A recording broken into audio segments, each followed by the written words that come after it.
Readying for a riot. Here's your look at the new Diamond Select Star Wars First Order Stormtrooper 1/6 scale mini bust.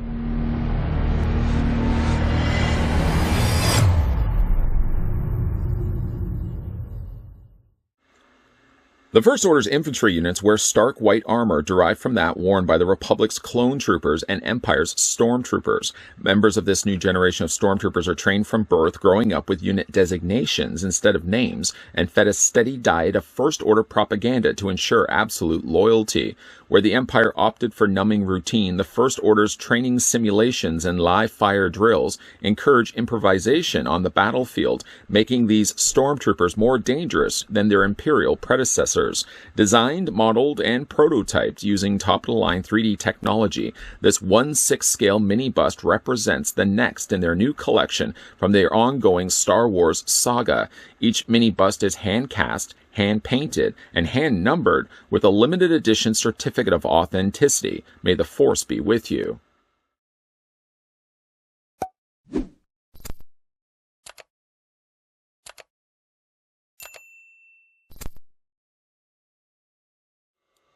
Before we get down to the review of the First Order Stormtrooper 1/6 scale bust, that's a bit of a mouthful, the first thing we're going to want to do is figure out how tall the statue stands. While I'm doing this, I'd like to thank the folks over at Diamond Select that provided the sample of the First Order Stormtrooper that we could have a look at in this review. Stopping the tape measure right to the very top of its helmet. The statue stands, and again, I hate using the word standing. Well, I guess technically it's standing off of a desk. Nonetheless, though, the statue is 6.673 6.6 inches in height. Switching that to centimeters, revealing that the statue is 16.9, almost 17 centimeters tall. To come included with the statue, I'm always big about these. You get yourself a product catalog, gentlegiantlimited.com/star-wars. Mark that down, or even just check online if you'd like. Inside will give you a good idea of the things that they're releasing right now. Some of these we have looked at on this channel, some of which we have not. Definitely interested in getting on board and picking up more of these. I've really been a big fan also of the Legends in 3 dimensions, not only just the Star Wars, but just across the board. They've been putting out some really great statues. I'd like to get a look at those more often. And then on the back, you can also apparently join a guild. What is a guild? Well, what you do get is multiple tiers of membership, premier guild exclusive items, access to convention exclusives. Members get 5 to 15% off purchases. Members also get $25 to $80 in coupons. Earn points for every dollar spent. Top tiers choose a free bust or statue. If that does seem tempting to you, head on over to www.gentlegiantltd, that would be limited.com/premier-guild/. Mark that down. You don't, again, have to mark that down. You can just check online. To also come included with the statue, you do get yourself, of course, the familiar statue trading card, which also serves as the certificate of authenticity. In this case, it gives you an image of what the First Order Stormtrooper looks like. You don't have to take this to memory. Just know that we'll get a better, closer look at the statue in a second. But then down below, you've got First Order Stormtrooper 1/6 scale mini bust. Flip it around. On the back, you've got your certificate of authenticity. Always hold on to these. If you are putting your statues on display, sometimes I like to put the certificate of authenticity along with them. If not, put them very carefully back in the box. So you want to make sure that you don't lose these, especially if down the road you decide to sell these. Although not that has happened yet so far. But if you ever decide to sell these for yourself, definitely make use of these, because collectors will want to have the certificate of authenticity along with the statues that they're buying. Nonetheless, though, out of a very limited run, again, I can't stress this enough, 500, that's it, globally. This one happens to be 287. The 8 is a little wonky, but it's 287 out of the released globally 500 copies.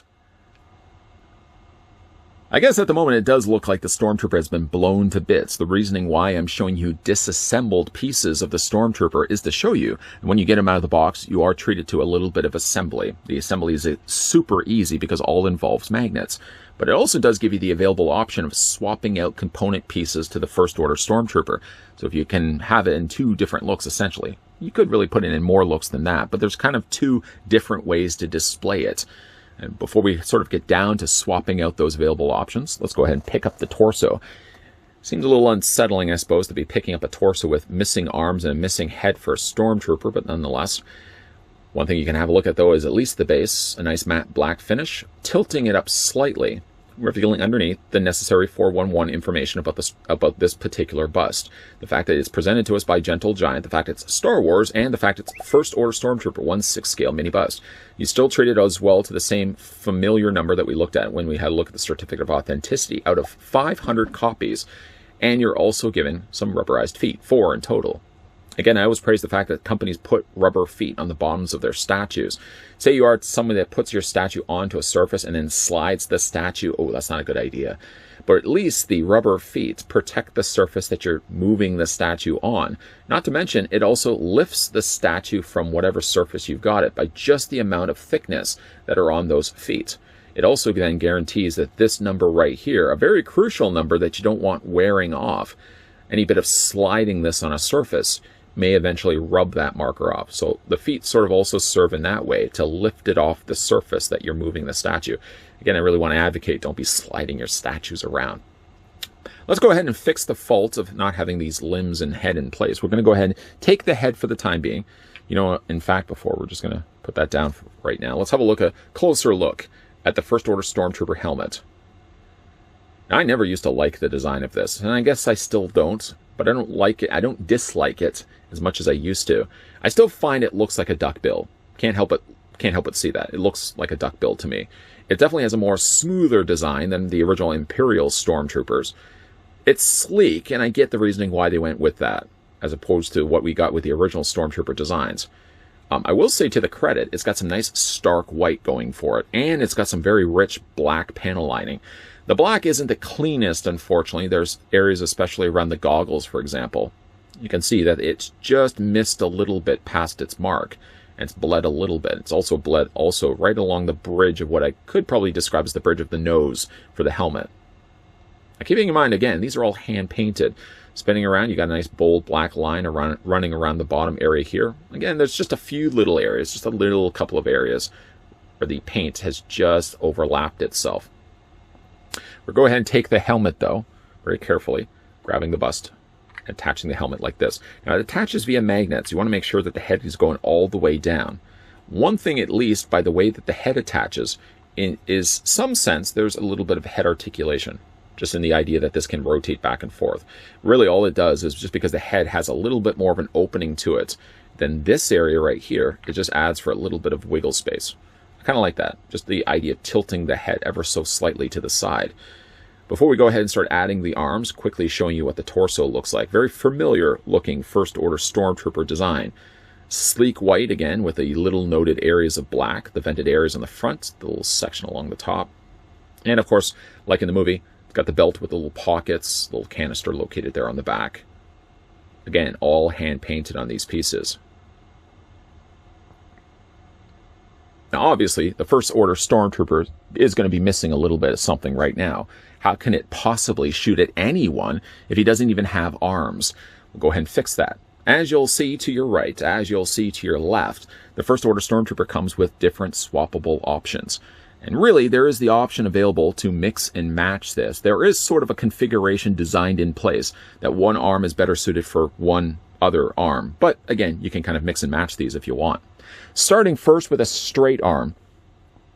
This, of course, is going to go on this side right here. It does look a little strange, I suppose, to see this arm extended out. It kind of looks like he's reaching out for change. Well, there's a reasoning for that. I know it doesn't probably make much sense right now. It's got some really nice detailing done to it. Of course, you've got the kind of ridged areas of the black, and then, of course, the plates of the white done over top of it. And again, all of this attaches by magnets. So you'll take this end of the magnet, and of course, line it up to the proper size of the side of his torso, and just put that in place. You probably can already see why this hand is designed the way it is, but it's, again, just to show you that there's the available option, if you want to, that you could technically have the other arm holding the gun. And kind of makes a little bit more sense when we get into that for a second. But go ahead and just take this arm off, put that to the side. The other available option for this side of the torso is he does come included with the riot shield. The riot shield gives you an opportunity to have a good amount of additional material blocking the front of the torso. You don't see too often busts really having the riot shield, so I like the fact that they include it in this case. Again, nice black added to the front, and the black done in the corners there as well. We flip it around. You can see how the hand is holding it in place. The straps are almost lost against the areas of the arms because it's obviously the same color. Still done with the painted black there on the elbows, still the magnet on the top corner, and it attaches the exact same way. Just line it up like that. We're probably going to go back and revisit this arm. I know, in fact, we are going to be going back and revisiting this arm because, of course, now let's address the firepower arm, this side of his torso right here. He comes with two variations of arms. We'll look probably at the one with the smaller pistol first. This is the hand that's holding the SE-44C blaster pistol. It's definitely a smaller firearm for it to be wielding. Same color palette as the rest of its body. All done in whites. Some nice accented areas done in black. It's a decent looking pistol. And again, to attach it, just going to attach it with magnets, just like so. Now I'm going to go ahead, I'm going to take the arm with the shield off, and there's a reasoning for that. Just put that to the side. I'm going to take the one with the arm, and I'm going to put it like this. You can probably already see the reasoning why I said there's certain configurations for these arms. You could, if you want to, display this Stormtrooper with this arm and this arm. It does look a little off, because obviously it looks like he should be holding the undercarriage of the blaster, and he's not. Instead, it sort of looks like, you could really look at this like he's ushering soldiers in, or he's ushering in prisoners, and he's got the pistol in his hand, if we want to use that as a valid reason why you'd want to use that arm. Or if you want to, then of course you can go ahead and take this arm off, put this to the side, and grab what I feel to be the better of the two arms. This is it holding the F-11D blaster rifle. Of the two, I prefer this as the firearm for sporting with the First Order Stormtrooper. I would eventually love to get my hands on an F-11D blaster rifle. I think at one point they had made like just plastic versions of these when the Star Wars movies were first coming out. But I've always been a big fan of this particular rifle. Even a small little detail you can see on the very end of it. And there's a little light source there also in the end. Obviously doesn't really illuminate. But it's got some really sharp details done to it. The scope's got a little bit of a forwarded silver added to the top of it. Primarily, though, it's all just the white and the black. That's what it looks like on the other side. So let's go ahead and take this arm and put this in place. And you'll see right off the bat the reasoning why that hand had to be designed the way that it is. In case you are also wondering, can you use the other arm? Let's go ahead and just take this off first. You sort of want to do it in a particular order. Take this arm off. And you want to see it with the riot shield. Let's go ahead and do that right now. Put the riot shield in place. This particular rifle, this particular arm, I should say, can really be designated with either way, with either the hand underneath holding the bottom of the rifle, or you can actually have it displayed with the riot shield. I feel like the other one does look a little bit more awkward, but I do like, again, the fact that there's available options where, yeah, you can pop one arm off, you can pop off the other, and you can just decide for yourself which way you want to display the Stormtrooper. I think at the end of the day, for me at least, I'm going to go ahead and pop this off. I know I keep popping things off, very carefully putting that back on. This, by far, for me, is going to be the way I'm going to want to display the First Order Stormtrooper. I just really love the fact that they incorporated the idea of being able to hold the undercarriage of the rifle. Again, it's got some really sharp details done to it. Nice, stark, clean white. Yeah, there are a few little areas where the paint missed its marks slightly, but keeping in mind, again, that these are hand-painted pieces, I really think that Gentle Giant and Diamond Select did a fantastic job with the release of the First Order Stormtrooper 1/6 scale mini bust. I love it when companies give you different configuration parts with the releases of the statues. It allows you then as the collector to decide for yourself how exactly you want to have that statue on display. If ever there be a prime candidate really for a configurable statue is the First Order Stormtrooper here, giving you, I guess, 4 available configurations. Now I'm sort of doing the math in my head. Not all the configurations really work best. I mean, of course, with this particular hand, the hand flat underneath the blaster rifle, it probably works better than having it displayed with the smaller pistol. Of course, it does have the riot shield as well, which is also a prime candidate for displaying on your collection. But I think at the end of the day, I'm going to display as you're seeing here in final looks. I really, again, like the idea that the hand is underneath the F11D blaster rifle. But again, like if you wanted to have it the other way around and instead have it configured with the blaster pistol, I suppose you could even use the explanation to the story that the Stormtrooper is ushering in some prisoners. And that could probably work along with it, even though that's not really the way Gentle Giant designed the statue in the first place. Now, usually with a lot of these releases, there's limited runs to these statues, and it couldn't be any bit more true when it comes to First Order Stormtrooper. It's very limited to only 500 copies worldwide. So if you're a big fan of someone who likes to collect those 1/6 scale mini busts of Star Wars, you may want to jump on board this one before it disappears into the galaxy forever. A big thank you to the folks over at Diamond Select that provided the sample of the Star Wars First Order Stormtrooper 1/6 scale mini bust that we could have a look at in this review. Ironically enough, when you look at the size of the statue and then you look at the size of the box, it's hard to even imagine that it came from this box. Of course, because they had to lay out the different arms, made for a larger foam tray, and Equals made it for a larger box as well. But what do you guys think down below? Let me know what you think of the Star Wars First Order Stormtrooper.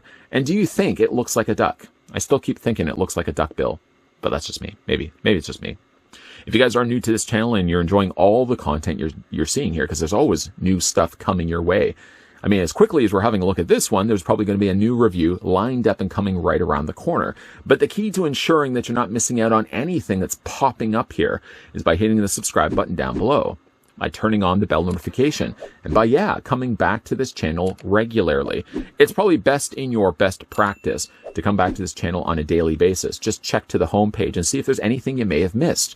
Because we are usually posting 2 videos, sometimes even 3 videos a day, there is always the chance that you're going to be missing out on something. So make sure you're coming back to this channel on a regular basis.